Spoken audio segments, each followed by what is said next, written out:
এখন আমি দাঁড়িয়ে আছি নরসুন্দা নদীর মেন খাল, মূল খাল যেটা বা ডগার যেটাকে আমরা বলি, এটার মধ্যে দেখেন এত পরিমাণ দল বা এত পরিমাণ এটা কচুরিপানা এখানে ভরপুর। আমি এই কচুরিপানার উপর দাঁড়িয়ে আছি। তো এখান দিয়ে পানি চলাচল কিভাবে করবে, বা এটা একসময় আমরা দেখতাম, একসময় ছিল যেখানে স্বাভাবিকভাবেই এই আপনার শুকনা মৌসুমে কোমর পর্যন্ত পানি থাকতো এবং পানির একটা মোটামুটি প্রবাহ থাকতো। তো এখানে অনেক ধরনের মাছ শিকার করা হইতো।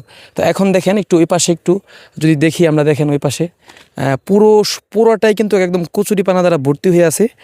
আর এই পাশে দেখেন, এই পাশে এখানে দেখেন, এখানে কচুরিপানা তো হয়েছেই, সাথে অনেক বড় বড় একদম বড় বড় ঘাস হয়ে গেছে। এখানে পানি চলাচল করার কোনো ধরনের রাস্তা এখানে নাই, এবং এই কচুরিপানার কারণে পানিগুলি একদম কালো কুচকুচো হয়ে আছে।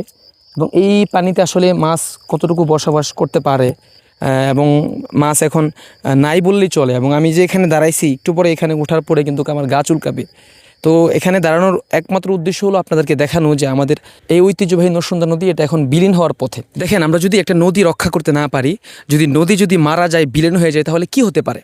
সরাসরি পরিবেশের উপর প্রভাব ফেলে। যেমন দেখেন, একটা নদী কিন্তু পুরো এলাকার জন্য একটা এসি হিসাবে, এসির মতো কাজ করে, এলাকার পরিবেশটা ঠান্ডা রাখে।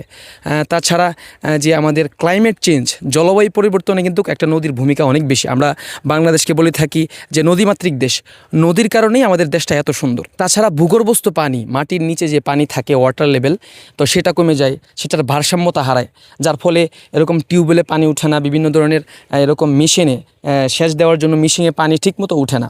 তো এই জন্য একটা নদী আমাদের জন্য খুবই গুরুত্বপূর্ণ, এবং সাথে সাথে জীববৈচিত্র্য কিন্তু এটা ধ্বংস হয়ে যায়। যেমন এই নদীতেই আমি একটু বলি যে এই নদীতেই আজ থেকে 4-5 বছর আগেও এই নদীতে এরকম আপনি পানি দ্বারা একটা বর্ষাকাল আসলে পানিতে টইটম্বুর থাকতো, এবং চতুর্পাশে মানুষ বিভিন্ন মাধ্যমে, বিভিন্ন জাল দিয়ে, বিভিন্ন মাধ্যমে কিন্তু তারা বিভিন্ন জাতের মাছ ধরতো। এবং আমরাও ছোটোবেলায় এখানে মাছ ধরেছি, এবং দেশীয় অনেক জাতের মাছ, সুস্বাদু মাছ ধরেছি। কিন্তু এখন এটা কিন্তু একদম বিলীনের পথে। এখন যা দেখতে পাচ্ছেন সব হলো কচুরিপানা, সব আপনার কচুরিপানা দেখতে পাচ্ছেন। এখানে মাছ মারার জন্য খুব কম মানুষই আসে। এবং আরও বলি যে এখানে দেখেন, এই যে এই পাশের যেই জমিগুলি, এই জমিগুলি কিন্তু এই শুকনা মৌসুমে এখন বুড়ো থাকার কথা, বুড়ো ধান রোয়ার কথা, করার কথা। কিন্তু এই যে একমাত্র কৃষক যখন দেখলো যে এত পরিমাণ এখানে কচুরিপানা, এগুলি পরিষ্কার করতে করতেই এবং মজুরি দিতে দিতে টাকা শেষ হয়ে যাবে, বা এগুলি সম্ভব না। এই জন্যই আজকে 4-5 বছর যাবত এগুলি এভাবেই থাকে, এখানে আর কোনো ফসল হয় না।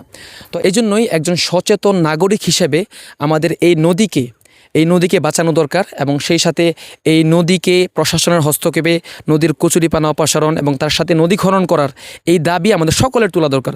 আসুন আমরা সকলে মিলে আমাদের এই ঐতিহ্যবাহী নরসুন্দা নদীকে বাঁচাই, এবং আমরা সকলেই মিলে আওয়াজ তুলি যে অবশ্যই আমাদের এই নদীর কচুরিপানা অপসারণ করতে হবে খুব দ্রুত, এবং এই নদী খুব দ্রুত খনন করতে হবে।